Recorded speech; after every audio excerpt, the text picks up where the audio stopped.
ओमफ्राय फुङाव सिखारनानै बै थाइजौ बिफां गुदियाव थाङो। बे गोजां बोथोर थाइजौ सिरियोना।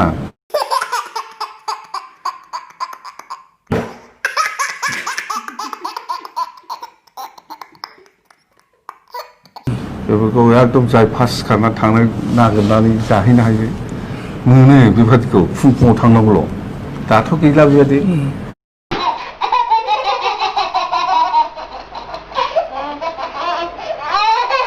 ओमफ्राय माखासेया जाहैबाय जेनेबा आङो न'निफ्राय आरोबाव बै देवलगाव एलपि स्कुलाव थाइजौ बिफां फांथामसो दंखायोमोन। बेहायबो फुङाव थाङोमोन जोङो। फुङाव सिखारनानै थाइजौ सिरिनायखौ लायो आरोखि। बेखौ जायो, मोनब्लानो जायो।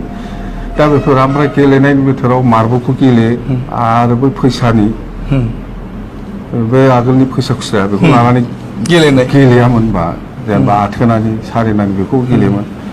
काबादि थिगसे गेलेयोमोन। ओमफ्राय बै समाव औवा गोथांखौ ओरै बादिंलायनानै गोजौ गाहाय खालामोब्ला बेखौबो मा होनोमोन जोङो? हैयां मैयां जायखिया बेफोर बिराद इन्टारेस्ट बेफोरखौ आं गेलेयोमोन।